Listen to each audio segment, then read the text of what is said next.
Jeudi 25 février en manchette. Cocktail météo pour Ottawa-Gatineau. Annulation du transport scolaire. 4e meurtre à Ottawa. Encore aucune arrestation. Et les sénateurs tentent de se tailler une place en série. En direct de la salle des nouvelles de la Cité collégiale d'Ottawa, voici Amélie Sancartier. Bonsoir, mesdames, messieurs. La température pluvieuse aura causé bien des maux de tête aux Gatinois. Les routes glissantes auront forcé plusieurs commissions scolaires de la région à annuler leur transport scolaire, ce qui a entraîné la fermeture de certaines écoles de la région. Un reportage d'Héloïse Rodriguez. Ce n'était pas que le plancher qui était mouillé ce matin. Les routes de Gatineau étaient recouvertes d'un bout à l'autre d'immenses flaques d'eau de plusieurs centimètres de profondeur. La situation était encore pire dans les quartiers résidentiels de la ville, où le déneigement s'est fait moins rapidement.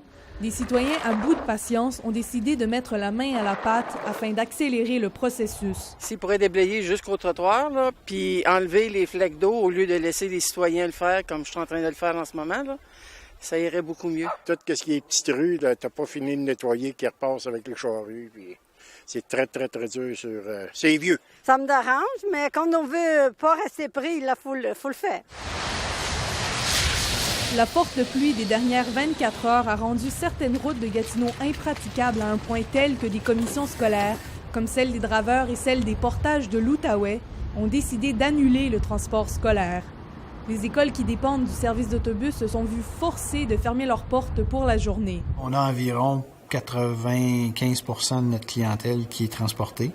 Alors, quand les commissions scolaires décident d'annuler le transport scolaire, souvent c'est pour des conditions météorologiques, conditions routières, à ce moment-là, c'est difficile de garder l'école ouverte. La commission scolaire des draveurs a refusé toute demande d'entrevue. Elle affirme cependant ne pas avoir de critères précis pour procéder à la fermeture des écoles. Rappelons que la semaine dernière, les écoles étaient restées ouvertes malgré des précipitations de plus de 20 cm de neige, à la plus grande frustration des parents. Cette mère d'un élève du collège Saint-Alexandre pense que cette fois-ci, la commission scolaire ne voulait tout simplement pas prendre de chance. Peut-être qu'ils se sont justement réajustés à cause des autres tempêtes qu'on a eues qui étaient vraiment plus grandes qu'aujourd'hui, puis qui annonçaient quand même un peu semblable. Donc. Bien des gens étaient surpris de la décision des commissions scolaires d'annuler le transport et même de fermer certaines écoles aujourd'hui. Plusieurs pensent qu'il s'agirait en fait d'une mesure préventive, car comme dit le dicton, mieux vaut prévenir que guérir. Ici Héloïse Rodriguez pour le Collège La Cité, à Gatineau. À Ottawa, toujours pas d'arrestation suite au meurtre de Taylor Morrow Flynn. Victime du 4e homicide dans la région de la capitale nationale, l'homme de 20 ans a été froidement abattu d'une arme à feu à bout portant. Voici le reportage d'Émilie Pelletier. Au lendemain du meurtre de Taylor Morrow Flynn, 20 ans, les policiers d'Ottawa n'ont pas encore de suspect. Les services d'urgence ont été appelés pour lui porter secours vers 19h30, mais il était déjà trop tard. En moyenne, la ville d'Ottawa enquête sur 10 meurtres par année. Il s'agit du 4e homicide de l'année à Ottawa et du 2e en moins d'une semaine. Encore là, l'enquête vient juste débuter, fait qu'elle est encore à ses débuts, c'est trop tôt pour dire s'il y a des connexions à d'autres événements ou si elle est liée au 22. Le 82 rue Ritchie est situé dans un quartier qui a déjà été plutôt agité. Mais depuis une dizaine d'années, les résidents remarquent une diminution de la criminalité.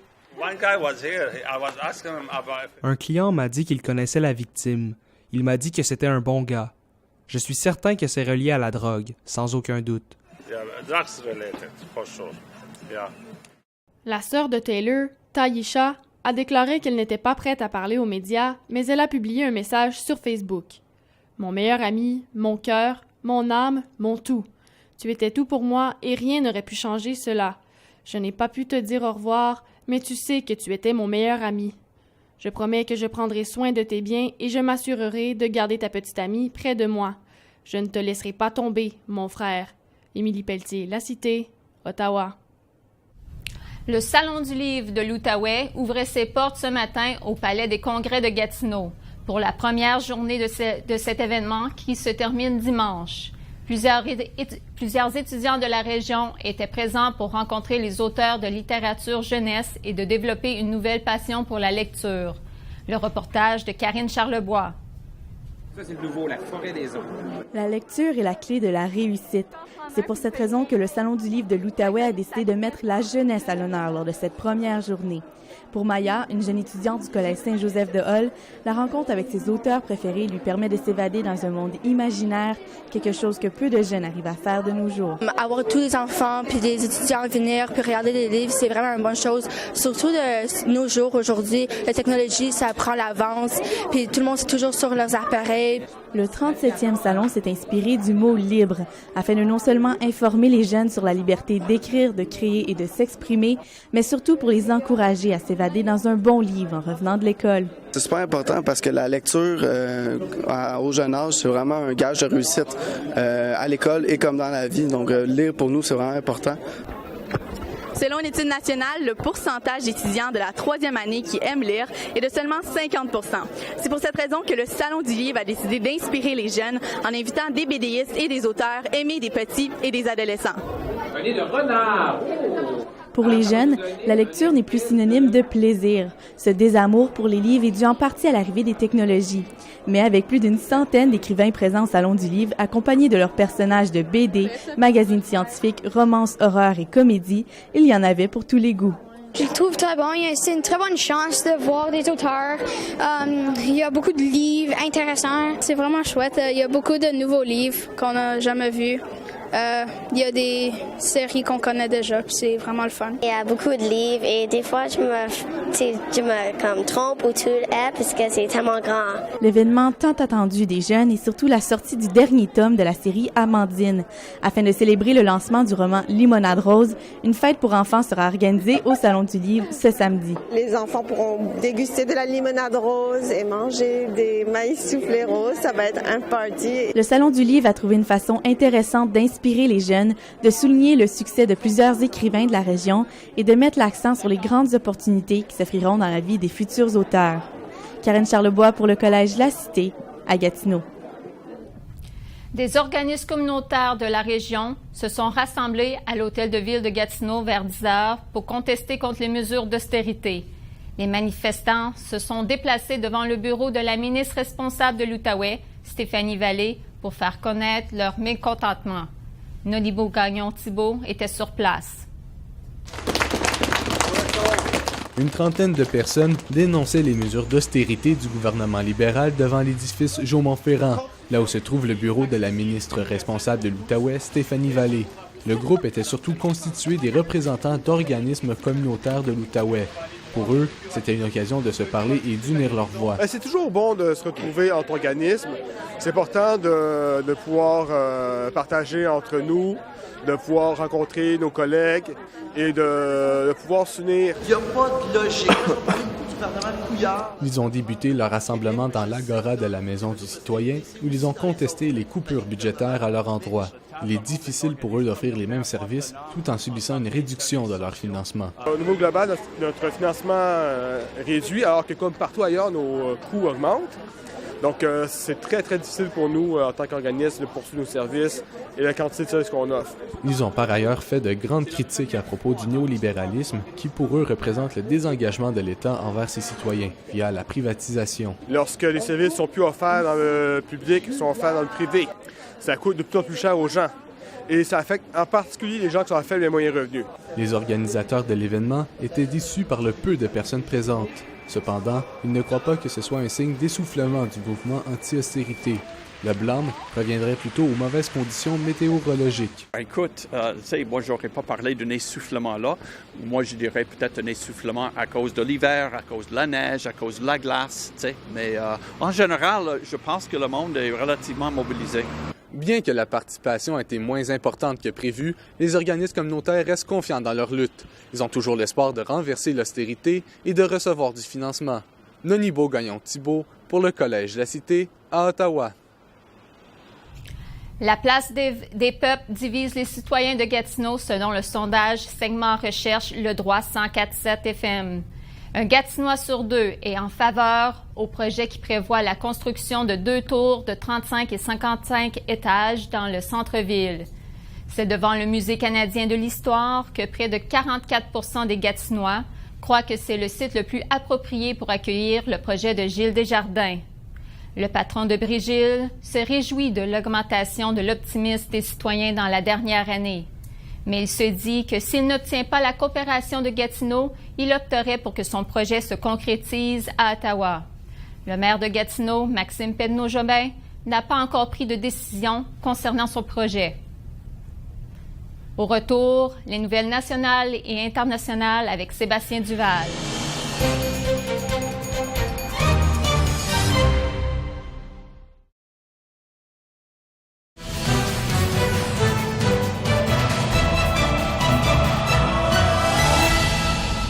Bonsoir, Mesdames, Messieurs. L'ex-policière Stéphanie Trudeau, aussi connue sous le nom de matricule 728, a été reconnue coupable de voies de fait. Le juge Daniel Bédard n'a pas cru sa version des faits, il a plutôt cru celle de Serge Lavoie. L'incident est survenu lors d'une intervention musclée le 2 octobre 2012 à Montréal. La date du prononcé de la sentence n'est pas encore connue. L'ex-lieutenant-gouverneur du Québec, Lise Thibault, est maintenant derrière les barreaux et devra purger sa peine. La décision rendue par 3 juges en cour d'appel hier lui donnait 24 heures pour se rendre aux autorités carcérales. Catherine Balog a plus d'informations. Alors, Catherine, Lise Thibault s'est bel et bien présentée au centre de détention de Québec ce matin. Oui, elle est arrivée peu avant 10 heures à bord d'une Toyota Eco-verte. Elle est en compagnie de son conjoint Réal Cloutier. Lise Thibault devra purger sa peine de 18 mois de prison à l'aile de détention des femmes au centre de détention de Québec. Donc, la dame de 76 ans est condamnée à 18 mois de prison. Elle a été condamnée le 30 septembre dernier pour fraude et abus de confiance. Elle avait alors été emprisonnée pendant 6 jours avant d'être libérée lorsqu'elle a porté sa cause en cour d'appel. Bien évidemment, la Cour d'appel a refusé sa demande et elle devra également payer une somme de 300 000 $ au gouvernement provincial ainsi qu'au gouvernement fédéral. Je vous rappelle que l'ex-lieutenant-gouverneur du Québec avait utilisé les fonds publics pour payer des dépenses personnelles qui n'étaient pas liées à ses fonctions. La fraude avait alors été estimée à 700 000 $. Et Catherine, est-ce que la cause sera portée en Cour suprême? Eh bien, l'avocat de Mme Thibault explique qu'il revient à sa cliente de décider si elle décide de porter sa cause en Cour suprême ou non. Chaque année, 10 % des demandes sont acceptées par la Cour suprême et elles doivent être d'ordre national. Et Lise Thibault avait déjà fait une demande à la Cour suprême qui avait été refusée parce qu'elle présentait le principe de Queen can do no wrong. Alors, à cette époque, la Cour avait refusé son appel et la condamnée détient donc 60 jours pour décider si elle amènera sa cause en appel ou non. Donc, c'est ça. Donc, 60 jours pour décider si le jugement rendu hier ira en Cour suprême ou non. Catherine Balog, merci. Je vous en prie. Encore une année profitable pour Hydro-Québec. La société d'État a réalisé des revenus de 3,15 milliards de dollars pour l'an 2015. En 71 ans d'existence, c'est seulement la 2e fois de son histoire qu'elle dépasse le cap des 3 milliards de dollars en profit. Elle avait obtenu 3,4 milliards de dollars en 2014. Sur ce 3,15 milliards de dollars en revenus, 2,36 milliards d'entre eux seront versés au gouvernement du Québec.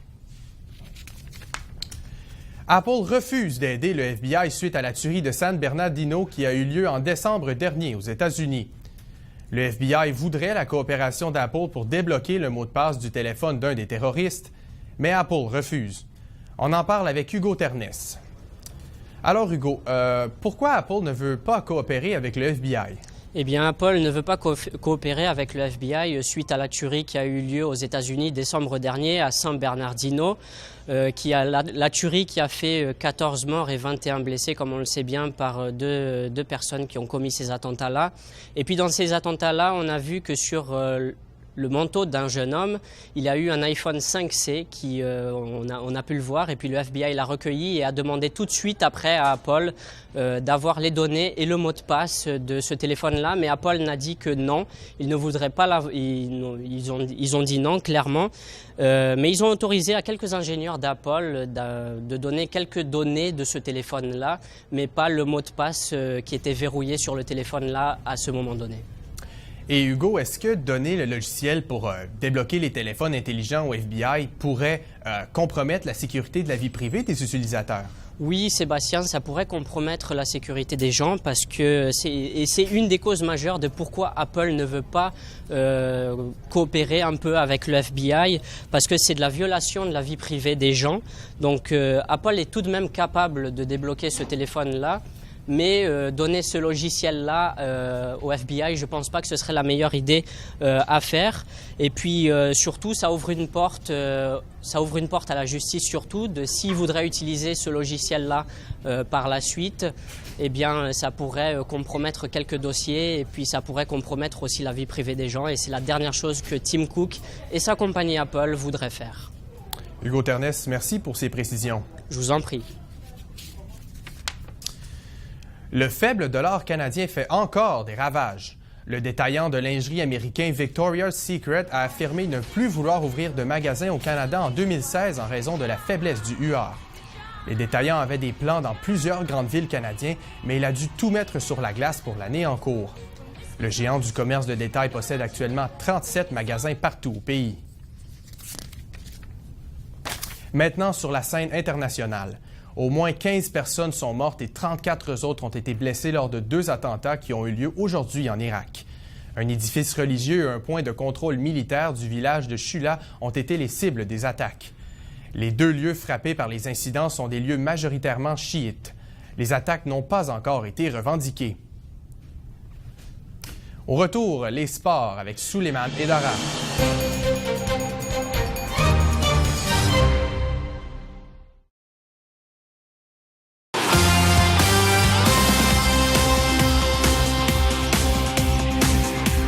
Bonsoir mesdames, messieurs. Nous apprenons ce soir que le Canadien a annoncé que la saison de Jeff Petrie est terminée. Le défenseur sera opéré pour une hernie sportive à l'abdomen.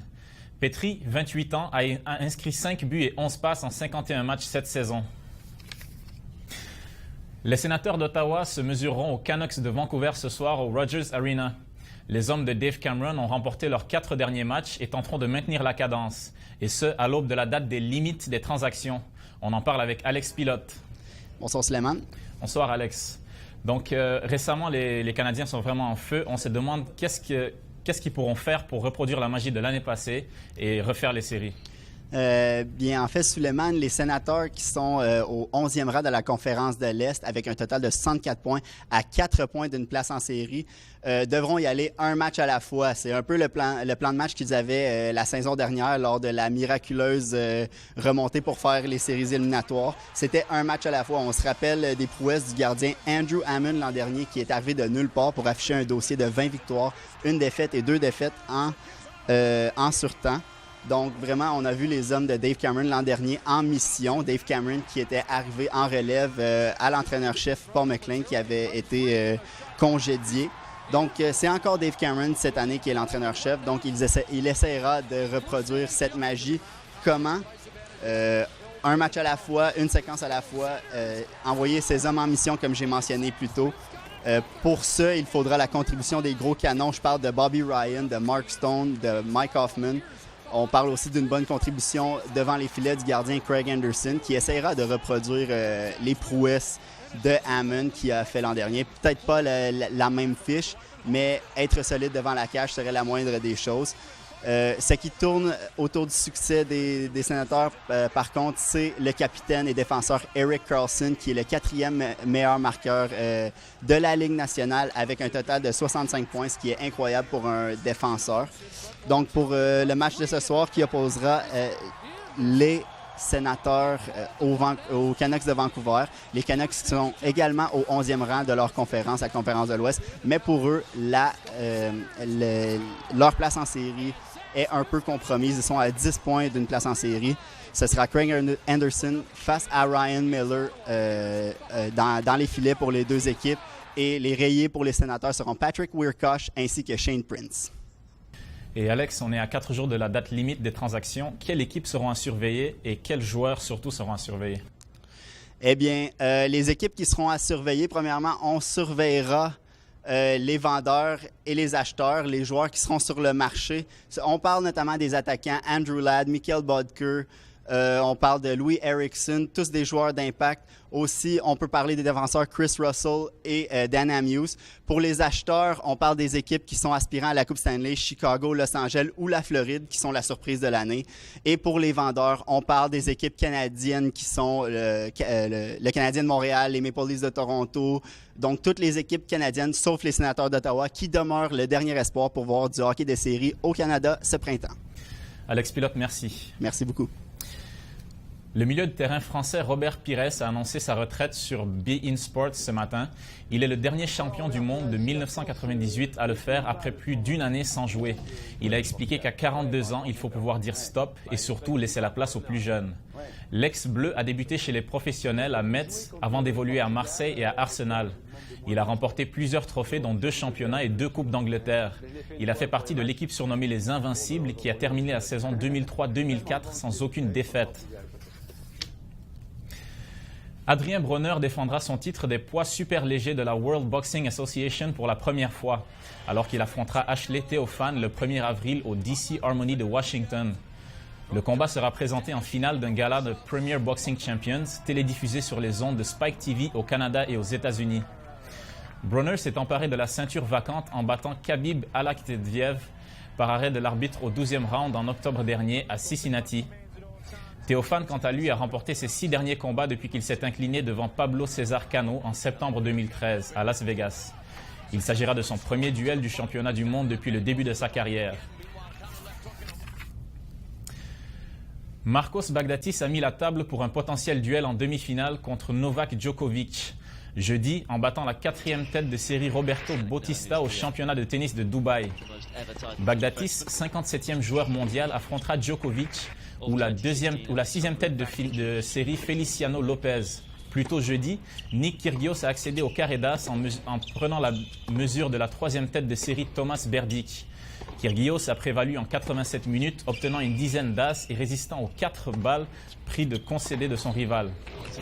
Il trouvera maintenant sur sa route Philippe Klosterber ou Stanislas Wawrinka, la 2e tête de série. À l'occasion de son 21e combat professionnel, le Québécois Siller Hippolyte aura la chance d'affronter le boxeur de calibre international. Le Russe Denis Grachev affrontera Hippolyte le 12 mars au Théâtre Olympia en sous-cadre du duel entre David Lemieux et James De La Rosa. Hippolyte est actuellement classé 7e, aspirant au titre du WBC, super moyen, que détient actuellement Badou Jack. Le droitier de 29 ans est classé tout juste devant Lucien Boutet, Martin Muret et Sakio Bika.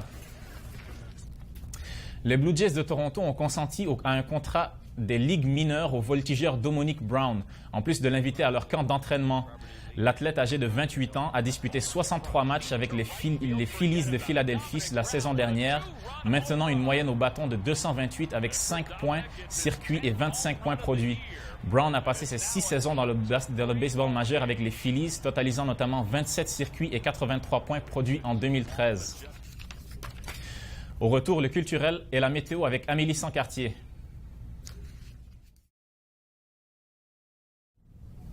Un livre expliquant l'histoire du Jitami est sorti aujourd'hui à Gatineau.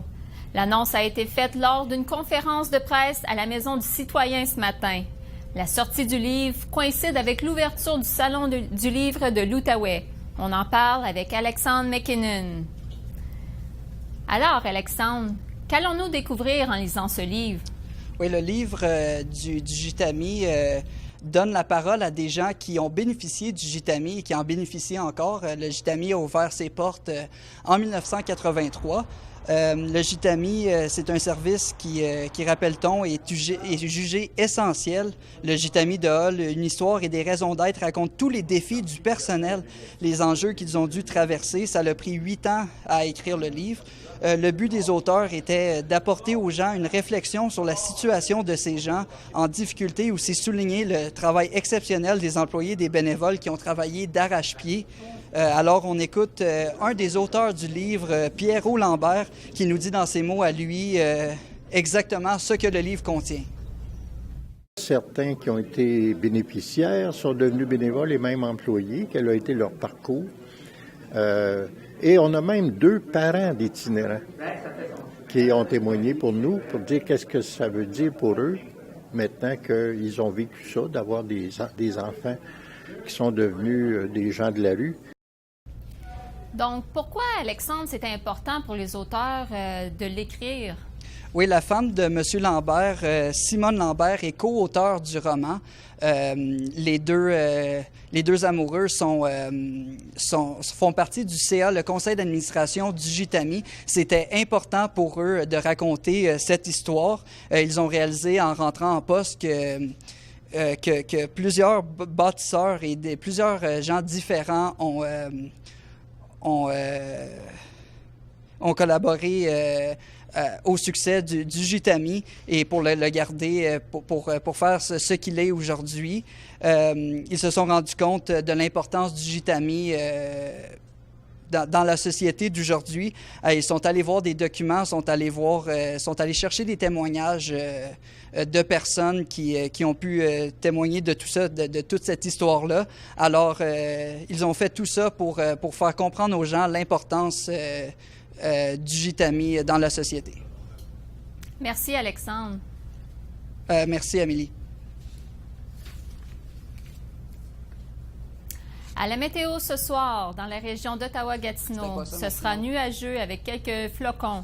Moins 3 degrés avec une température ressentie de moins 9 degrés. Cette nuit, il y aura des passages nuageux, moins 13 degrés avec une température ressentie de moins 22 degrés. Pour demain, ce sera généralement ensoleillé, moins 9 degrés avec une température ressentie de moins 16 degrés. Avant de se quitter, une nouvelle fonctionnalité sur Facebook risque de plaire aux internautes. Il est maintenant possible d'aimer un statut, une vidéo, une photo d'une autre façon. Les utilisateurs peuvent cliquer « J'aime » et en plus, en laissant le curseur sur l'icône, il y a 5 autres réactions qui apparaissent. Adorer, rire, être surpris, triste ou en colère. Ces choix de réaction rappellent les emojis. Ils sont également disponibles sur l'application mobile de Facebook. Voilà, mesdames, messieurs, c'est ce qui complète vos informations. Au nom de tous les étudiants journalistes du Collège La Cité et de l'équipe technique qui a travaillé à la production des reportages, merci beaucoup d'avoir été à l'écoute. Bonne soirée et à demain.